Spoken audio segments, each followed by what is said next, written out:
तो इसमें 1.4 का सॉल्यूशन देखेंगे। क्वेश्चन नंबर 5 से लेके क्वेश्चन नंबर 8 तक का सॉल्यूशन है ना।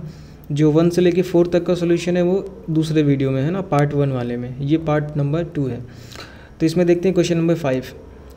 तो 5 से लेके 8 तक के जो क्वेश्चन है उसमें हमें किससे, डिस्कार्ड मेथड से सॉल्व करना है ना। तो देखते हैं x⁴ minus 6x³ plus 3x² plus 22x minus 6 = 0, ये क्वेश्चन अपने पास है ना।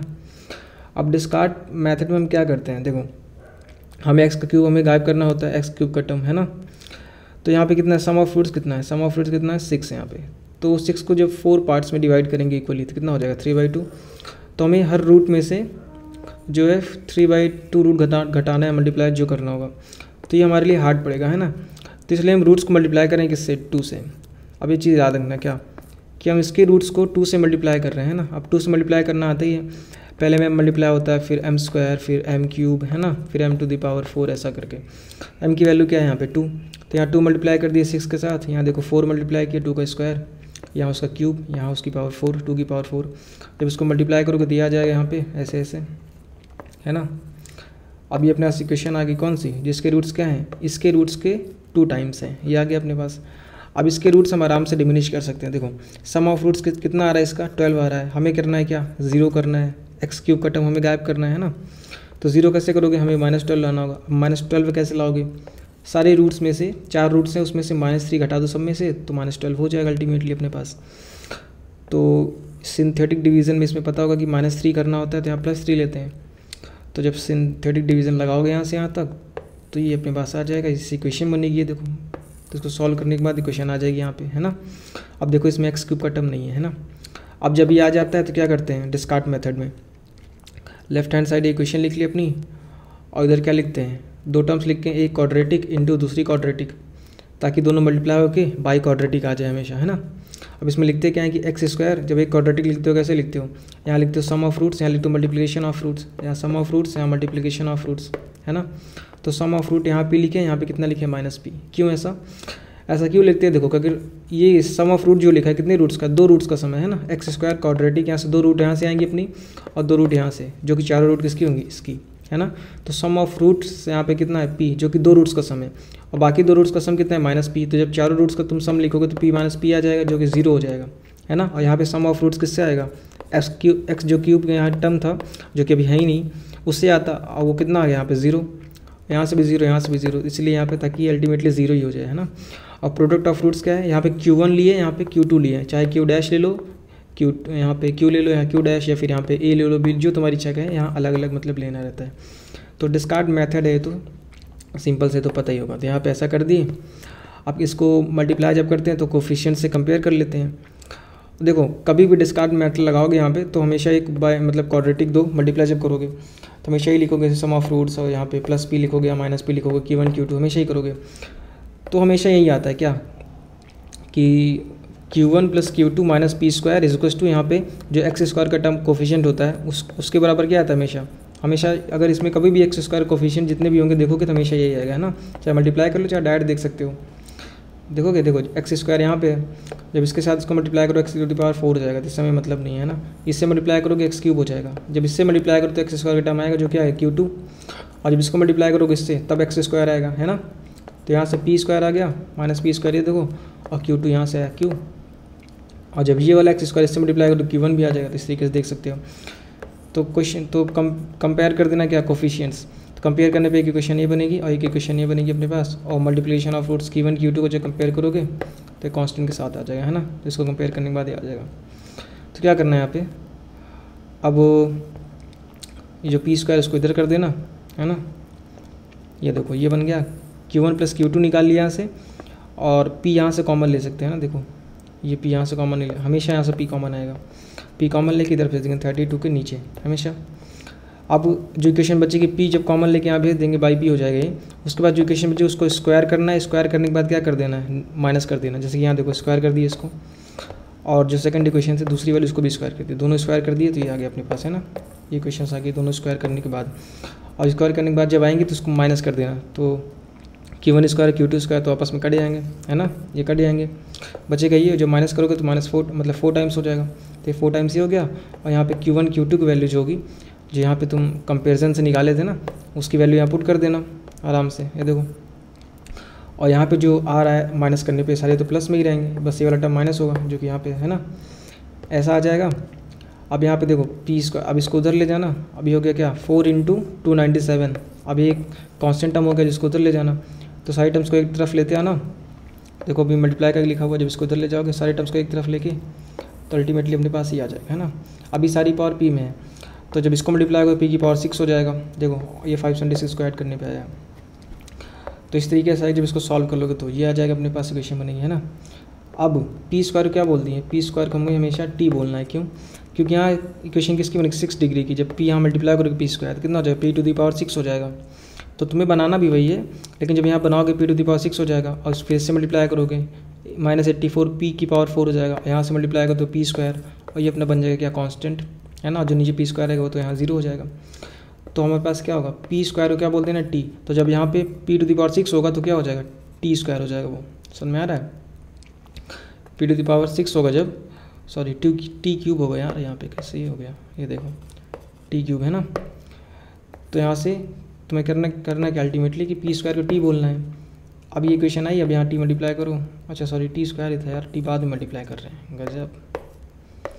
तो यहाँ से जब तो समझ गया ना पी स्क्वायर टी बोलना है यहाँ पे, तो ये इक्वेशन बनानी है। अब इसमें दिक्कत क्या आती है कि इक्वेशन में रखें क्या ऐसा कि मतलब कि टी की वैल्यू क्या है जो उसको सेटिस्फाई कर जाए, तो रख के चेक करते रहते हैं कुछ भी करो। लेकिन एक आइडिया ये ले सकते हो कि देखो, क्योंकि जो टी है वो पी स्क्वायर की वैल्यू है हमेशा, है ना।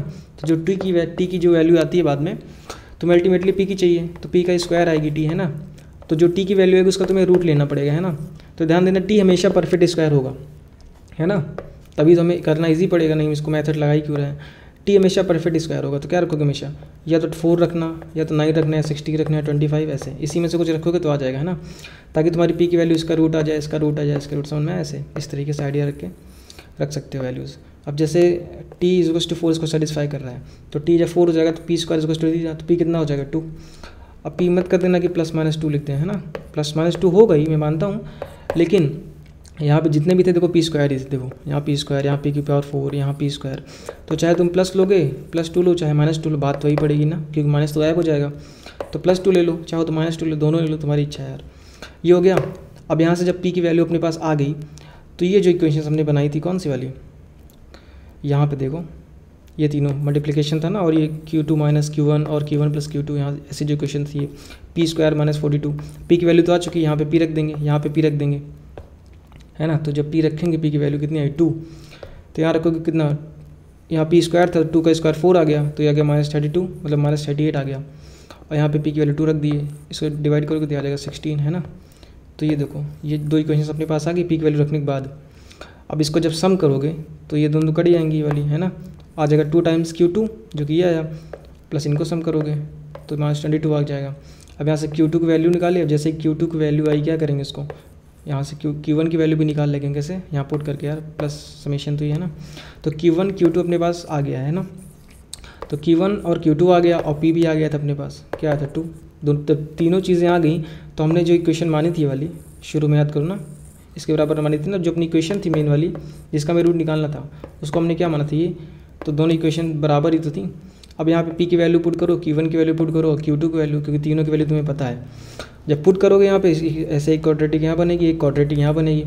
अब 2 क्वाड्रेटिक्स बन गई, 2 रूट यहाँ से निकालो क्वाड्रेटिक फॉर्मूला लगा के, और 2 रूट यहाँ से निकालो, ये देखो 2 यहाँ से आई, 2 यहाँ से आई, सिंपल आंसर आ गया। लेकिन ये रूट किसकी आई है, जो इक्वेशन तुमने मानी थी कौन सी वाली देखो इक्वेशन कौन सी, ये वाली, इसकी इक्वेशन के रूट्स आए हैं ना। और ये इक्वेशन तुमने लाए कैसे थे, इसमें डिमिनिश करके, क्या -3 तुमने रूट में माइनस किया था, मतलब जो रूट था उसमें तुमने -3 किया था, समझ में। तो जब तुमने रूट में -3 किया था, जो रूट आए हैं उसमें तुम्हें +3 करना होगा, ताकि तुम अपने कौन से वाले रूट पे, ये जो मेन इक्वेशन तो उस पर आ जाओ, है ना। क्योंकि तुमने शुरू में क्या किया था -3, अब तुम्हें उसमें +3 करना होगा, है ना। अब देखो आंसर क्या था ये, अब इसमें सब में +3 कर दो, 4 2 यहाँ पे 2 यहाँ पे हैं, तो +3 कर दो यहाँ भी, +3 यहाँ कर दो। तो जब +3 करोगे तो कितना हो जाएगा 2 हो जाएगा ये, और यहाँ से कितना हो जाएगा यहाँ 4। तब ये करने पे आया +3 करने पे क्या आएगी इक्वेशन, ये अभी 2 मत देखो ये वाला, +3 करने पे ये इक्वेशन आएगी, ये वाली, है ना। अब हमें 2 से डिवाइड भी करना होगा, क्यों, क्योंकि देखो 2 से मल्टीप्लाई भी ऊपर किए थे हम शुरू में, ये देखो ये 2 से मल्टीप्लाई, तो हम बेसिकली किए क्या थे, इसको 2 से मल्टीप्लाई किए थे इसके रूट्स को, और उसके बाद जो रूट्स आए होंगे उसमें से हमने 3 माइनस किया था, तब जाके हमारे पास क्या आई थी, ये इक्वेशन आई थी। तो हमारे पास जब इस इक्वेशन के रूट्स आएंगे जो कि यहाँ पे आए हैं, क्या है ये, तो इसमें हम क्या करेंगे, पहले जब 3 माइनस किए थे है ना, तो 3 प्लस करेंगे, पहला काम 3 माइनस कर मतलब 3 प्लस कर दिए। अब एक काम और करना है, क्या, जब 2 हम मल्टीप्लाई किए तो 2 डिवाइड भी करना है, सारा काम कर दिए, तो अपने पास जो रूट्स है ये अपने आंसर हो गए। समझ में आया। क्वेश्चन नंबर 6 देखते हैं। ये जैसे रूट्स हैं, अब डिस्कार्ड मेथड में क्या करते हैं, एक्स क्यूब का टर्म हमें हटाना होता है, ये पहले से ही हटा के दे दिया है, बहुत बढ़िया है। तो एक्स क्यूब, जब एक्स क्यूब का टर्म ही नहीं है यार, तो डायरेक्ट इसको मान लेंगे है ना, क्या, plus P minus P, sum of root 0 हो जाएगा, यहाँ से भी, यहाँ से तो ही है, प्रोडक्ट ऑफ रूट्स ये है। जब कंपेयर करोगे तो ये आ जाएगा, क्योंकि यहाँ एक्स स्क्वायर का टर्म लिख रहे हैं यहाँ पे, यहाँ 0 है एक्स स्क्वायर, देखो एक्स क्यूब भी नहीं एक्स स्क्वायर भी नहीं यहाँ पे है ना, और जब एक्स से कंपेयर करोगे तो यहाँ 12 आ जाएगा, ये एक रूट बने, ये इक्वेशन बनेगी। तो यहाँ से एक इक्वेशन यहाँ से आ गई, Q1 + Q2 = P स्क्वायर, और एक यहाँ से आएगी क्या, Q2 - Q1 = 12/5, मतलब 12/P यहाँ से है ना, और Q1 Q2 यहाँ पता ही है। अब इन दोनों को स्क्वायर कर दो और ऐड कर दो है ना, स्क्वायर करो और ऐड कर दो, ऐड करो मतलब सब्ट्रैक्ट कर दो यार, ऐड नहीं, ये ऐड कौन लिख दिया यार, मैंने नहीं लिखा, ठीक है, देखो हो गया। अब ये ऐड कर रहे हैं, स्क्वायर कर दिए, अब इसको सब्ट्रैक्ट करो तो ये कट जाएगा, और ये हो जाएगा 4 टाइम्स। अब ये 4 टाइम्स होगा, Q1 Q2 की वैल्यू अभी ऊपर निकाले थे, पुट कर देना -5, और इसको अल्टीमेटली क्या कर दोगे, तो माइनस कर दोगे, माइनस करके ये आया अपने पास। अब यहाँ से क्या आया, ये चीज़ आया, देखो ये P के फॉर्म में आ गई। अब तुम यहाँ क्या करना, देखो इसको मल्टीप्लाई करो तो क्या हो जाएगा, P⁻6 फिर से बनेगा ना, तो P⁻6 बनेगा तो तुम्हें थोड़ा प्रॉब्लम होगी, इसलिए P स्क्वायर को हम T बोल देते हैं ताकि ईजी हो जाए हमारे लिए है ना। तो P स्क्वायर को T बोले तो जहाँ जहाँ P स्क्वायर आएगा वहाँ T लिख देना, तो इस तरीके से कुछ आ जाएगा। अब मैंने बताया कैसे पुट करते हैं, कैसे पुट करोगे, T की वैल्यू ऐसे पुट करना जो स्क्वायर हो पहले से ही है ना, जैसे 4 कर दिए, 9 कर दिए, 16 कर दिए, 25 कर दिए, ऐसा ना, इसी में कुछ आ जाता है इसी में से, ताकि जब तुम P स्क्वायर से P की वैल्यू निकालो तो परफेक्ट स्क्वायर बना रहे और तुम P की वैल्यू आराम से निकाल पाओ है ना, ताकि बढ़िया इंटीजर आ जाए। तो यहाँ से T स्क्वायर कुछ ऐसे रखो, जैसे मैंने 4 रखा तो 4 से आ गई वैल्यू, अब T की वैल्यू 4 आ गई तो P कितना आ गया, P आ गया अपने पास 2 है ना। अब जब P की वैल्यू 2 आई तो Q1 + Q2 = 2 स्क्वायर, मतलब P स्क्वायर था तो 2 का स्क्वायर 4 हो गया। ये इक्वेशन यहाँ से आई, और यहाँ पे भी P रखोगे, जब ये 12/P था ना, तो यहाँ से भी अब एक प्लस में इक्वेशन बनी, एक माइनस में, जब दोनों ऐड कर दोगे तो ये कट जाएगा, 2 × 2 बचेगा, यहाँ सॉल्व करो 10 आ जाएगा। Q2 की वैल्यू आई, और Q2 की वैल्यू यहाँ पे रख के क्या करेंगे, Q1 की वैल्यू भी आ जाएगी, और P हमें पता ही है। अब Q1 Q2 और P हमें तीनों वैल्यूज़ पता हैं। अब ये क्वेश्चन जो हमने लेट की थी क्या, इसमें पुट कर दो, यहाँ P की वैल्यू पुट करो, यहाँ P की, यहाँ Q1 यहाँ Q2 है ना। पुट करने के बाद ये क्वेश्चन आएगी, 2 क्वाड्रेटिक बनी, एक क्वाड्रेटिक को सॉल्व करोगे ये क्वेश्चन आएगा, मतलब रूट्स आएंगी, दूसरी को करोगे क्या आएगा, ये वाले रूट्स आएंगे है ना, और यही वाले अपने आंसर हो जाएंगे, क्योंकि हमने रूट में कोई छेड़खानी की नहीं थी। देखो जैसे रूट्स थे उसी में, क्योंकि डिमिनिश वगैरह हमने की नहीं, पहले से ही करके दिया था यार है ना। अब आते हैं क्वेश्चन नंबर 7 पे। क्वेश्चन नंबर 7 देखो ये, अब हाँ क्वेश्चन नंबर 7 में थोड़ा क्या दिक्कत है कि जैसे इसको काफ़ी किया होगा जिन्होंने किया होगा उसको तो पता ही होगा, और शायद बहुत लोग इस वीडियो को इसीलिए देख रहे होंगे क्वेश्चन 7 की वजह से ही। तो इसमें जो आंसर बुक में दिया है क्या है, ये वाला आंसर दिया है ना, और जब इसको तुम डिस्कार्ड मेथड से करने जाओगे सॉल्व, तो ये सॉल्व तो होगा नहीं पहली बात, और सॉल्व जब नहीं होगा तो अलग बात है, सॉल्व कर भी लोगे किसी भी मेथड से अगर करोगे तुम तो आंसर ये नहीं आएगा। पहली चीज़ इसमें 4 वैल्यूज आ रही ना, तो आंसर ये नहीं आ रहा। क्यों नहीं आ रहा, आप कहोगे यार आंसर क्यों नहीं आ रहा, क्योंकि आंसर देखो ये क्वेश्चन जो है इसके हिसाब से ये आंसर नहीं आएगा, और जो ये आंसर है उसके हिसाब से ये क्वेश्चन नहीं है। बात समझ रहे हो, एक्चुअल में क्वेश्चन क्या जानते हो, या थोड़ा मिसप्रिंट हो गया होगा, जैसे भाई साहब टाइप करते हैं ना, हम भी लोग जैसे 2 को 3 लिख देते हैं, 3 को 2 लिख देते हैं, ऐसा कुछ करते हैं ना, तो यहाँ जो 3 लिखा हुआ है वो एक्चुअल में क्या था, वो यहाँ 2 था, मतलब क्वेश्चन हमारा ये नहीं है, क्वेश्चन हमारा क्या था एक्चुअल में ये है ना। जहाँ पे -8x³ था वहाँ पे -8x स्क्वायर कर लेना। क्यों, अब इसको जब सॉल्व करोगे डिस्कार्ड से ही आराम से सॉल्व हो जाएगा, और उसके वैल्यूज़ यही चारों आएंगे जो बुक के पीछे दी हुई है ना। अगर जिसको इसको भी सॉल्व करना है भाई, हमें इसको भी सॉल्व करना है, तो यार देखो पहली बात तो ये डिस्कार्ड से सॉल्व करने मत जाना, नहीं सॉल्व होगा। और जब इसकी वैल्यूज़ अगर तुम्हें जाननी है तो मैं आइडिया दे देता हूँ। देखो इसके 2 रूट्स आएंगे जो कि इमेजिनरी होंगे है ना, 2 रूट्स होंगे इमेजिनरी, और 2 रूट्स होंगे क्या, रियल। और जो रियल वाले रूट्स होंगे वो आसपास मतलब 0 से थोड़ा बड़े, 0 और 1 के एक बीच में होगा, मतलब 0 और 1 के एक बीच में रूट होगा कोई 0 पॉइंट समथिंग ऐसा कुछ होगा, एक 10 से थोड़ा छोटा या 9 से बड़ा ऐसा कुछ होगा है ना। तो इससे तुम्हें मतलब नहीं यार, क्योंकि क्वेश्चन ही समझ लो इससे सॉल्व होने वाला नहीं है, वो आंसर इसका दिया तो समझ लो मिसप्रिंट है ना। तो इसको इस तरीके से अब यहाँ से सॉल्व करना शुरू करो। अब हमारा क्वेश्चन क्या है, रियल इक्वेशन ये वाली है ना। अब इसमें क्या करते थे, अब देखो x का क्यूब क्या इसमें गायब करते थे, जो एक्स क्यूब का टर्म होता था, हमें गायब करना ही नहीं, यहाँ से पहले से ही नहीं है। अब इसको डायरेक्ट हम लेट कर लेंगे इसके बराबर। जब इसके बराबर लेट करेंगे तो दोनों के कोफिशिएंट्स क्या करेंगे, कंपेयर करेंगे। यहाँ हमेशा ही आता है, और यहाँ से एक्स का कोफिशिएंट -8 लिख दिए, यहाँ से एक्स का कोफिशिएंट -24 लिख दिए, और यहाँ से इसका भी कोफिशिएंट हमेशा ही आता है। ये 3 इक्वेशन बनाए यहाँ से। अब क्या करते हैं, पी यहाँ ले जाएंगे नीचे, पी ले गए नीचे और इसको एडिशन कर देंगे। देखो ये इक्वेशन जो अपनी वाली थी ये, और इसका स्क्वायर कर दिया इसी का यहाँ पे, है ना। जब इसका स्क्वायर ये कर दिया, जो दूसरी वाली थी उसका भी स्क्वायर कर दिए। अब दोनों इक्वेशन थी उनको स्क्वायर करके माइनस कर देना हमें, है ना। जब स्क्वायर करके माइनस करोगे तो ये कट जाएगा पूरा, इसका आ जाएगा 4 टाइम्स जो कि आ गया। और Q1 Q2 की वैल्यू हमें पता है, ये देखो निकाले थे 7 आ गया, उसकी वैल्यू यहाँ पुट कर देना, बाकी यहाँ पे जो आया। अब यहाँ से जब पी स्क्वायर यहाँ मल्टीप्लाई करोगे पी की पावर 6 समथिंग बनेगा ऐसा। तो ये क्वेश्चन जब आएगी यहाँ पे, इसको सॉल्व करना, अपना सॉल्व तो खुद सही करोगे ना भाई, नहीं तो देख लो सॉल्व हुआ है। अब पी की पावर 6 है यहाँ पे, तो क्या करोगे, पी स्क्वायर जो टी पुट करना रहता है। अब पी स्क्वायर टी पुट करना, मैं बार बार बता रहा हूँ, काफ़ी बार बोल चुका कि टी की वैल्यू ऐसे पुट करना कि क्या हो जाए, कोई स्क्वायर हो, जैसे 4 हो या फिर 9 हो या 16 हो या 25 हो 36 हो, इस तरीके से टी की वैल्यू ये पुट करना, ताकि पी तुम्हारा जो है वो इंटीजर आराम से आ सके उसका रूट लेके। तो जब टी की वैल्यू यहाँ पे 16, देखो यहाँ पे काफ़ी दिक्कत होगी। अब जिसको जब सॉल्व करोगे खुद से तो 16 तुम्हें पहले क्या पुट करोगे, पहले तुम 4 पुट करके देखोगे, फिर 9 देखोगे, फिर 16 ऐसे देखोगे, है ना। पता लगा कोई -4 भी कर रहा है, -9 भी कर रहा है, तो इसमें थोड़ा प्रॉब्लम आती है यार पुट करके। जो 16 पे आ रहा है तो क्या करोगे, तो 16 पे आ गया तो पी की वैल्यू क्या आ जाएगी अपने पास, 4 आ गई। अब पी की वैल्यू क्योंकि हमारे पास 4 आ गई, तो पी की वैल्यू यहाँ इक्वेशन में रखोगे तो 8 आ जाएगा इनकी, और इसकी वैल्यू आ जाएगी। अब प्लस में इक्वेशन पता है, माइनस में इक्वेशन पता है ना। जब दोनों को ऐड करोगे क्या होगा, ये कट जाएगा, 2 टाइम्स Q2 = 2 आ जाएगा, इनको भी ऐड करोगे ना। तो Q2 की वैल्यू 1 आ गई। अब Q2 की वैल्यू आई तो यहाँ पे पुट करके Q1 की वैल्यू भी निकालोगे, Q1 Q2 आ गया, और पी की वैल्यू पहले से ही आ गई थी हमारे पास, है ना। तो इसमें हम पुट कर सकते हैं। अब क्या, Q1 की वैल्यू रखो, Q2 की रखो, पी की वैल्यू रखो, एक क्वाड्रेटिक यहाँ, एक क्वाड्रेटिक यहाँ, 2 रूट्स यहाँ से निकालना। जब इस क्वाड्रेटिक को सॉल्व करोगे तो आ जाएगी, तो क्या 2 रूट्स यहाँ से आए, और दूसरी वाली क्वाड्रेटिक को सॉल्व करोगे तो क्या 2 रूट्स यहाँ से आ गए। ये दोनों में क्या हो गया, आंसर होंगे, जो कि ये दो यहाँ लिखे हुए हैं ना, तो ये आंसर यहाँ से आएंगे। और क्वेश्चन नंबर 8 देख लेते हैं जल्दी से। क्वेश्चन नंबर 8 में क्या है, अब देखो इसमें एक्स क्यूब वाला टर्म है तो हमें हटाना पड़ेगा। अब क्योंकि यहाँ 10 है ना, तो 10 को जब 4 से करोगे तो 5/2 समथिंग ऐसा आएगा। अब ये करना हमारे लिए क्या होगा, हार्ड होगा, इसलिए हम रूट्स को 2 से ही मल्टीप्लाई कर दे रहे हैं। अच्छा, ये अगर कोई सोच रहा हो कि हमें कैसे पता चला है किससे मल्टीप्लाई करना है, तो भाई ये तुम्हें सोचना होगा, नहीं सोचना कि ध्यान से देखो यहाँ पे सम ऑफ रूट्स कितना है, 10 है ना। और तुम्हें क्या करना है, अब इस 10 को 4 रूट्स में बांटोगे, है ना, बराबर बराबर, डिवाइड 4, तो 5/2 तुम्हारे पास आ जाएगा। मतलब तुम्हें हर रूट में से 5/2 क्या होगा, माइनस करना है, प्लस करना है, ऐसा जो क्वेश्चन के हिसाब से जो कंडीशन होगी वो करना होगा, है ना। या तो 5/2 प्लस करोगे या तो माइनस करो, किसी रूट्स में से करोगे थी। अब ये क्योंकि हमारे लिए मुश्किल होता थोड़ा, अगर ये इंटीजर होता तो बढ़िया काम होता। तो ये एक रूट का आया है ना। अब देखो यहाँ पे 5/2 है, तुम इसको किससे मल्टीप्लाई करोगे कि मतलब इंटीजर बन जाए। देखो आराम से 2 मल्टीप्लाई करो ना, 2 मल्टीप्लाई करोगे तो ये कट जाएगा, तो अपने पास 5 आ जाएगा। तो यहाँ से आइडिया लगा लिया करो ना। तो हम पूरी क्वेश्चन क्या करेंगे, मतलब इसके जो रूट्स हैं उसको 2 से मल्टीप्लाई करेंगे।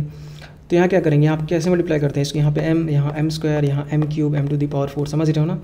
m की वैल्यू क्या है 2। अब जहाँ m करोगे मतलब जब 2 करोगे तो कितना हो जाएगा, 20 हो जाएगा। अब जैसे ही 20 हुआ, अब उसको तुम 4 पार्ट्स में डिवाइड करोगे तो 5 आराम से आ जाएगा, है ना। अब देखो √2 टाइम्स किए हैं तो अपने पास ये क्वेश्चन बनी। यहाँ पे क्या किया 2, यहाँ पे 4 मल्टीप्लाई किए, यहाँ 8, यहाँ 16, समझ रहे हो।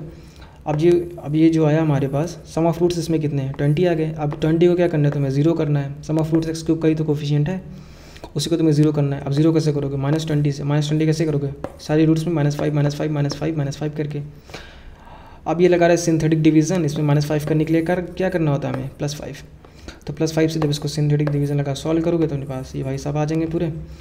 अब ये क्वेश्चन आई, देखो यहाँ पे x³ का टर्म अपने पास क्या हो गया, गायब हो गया।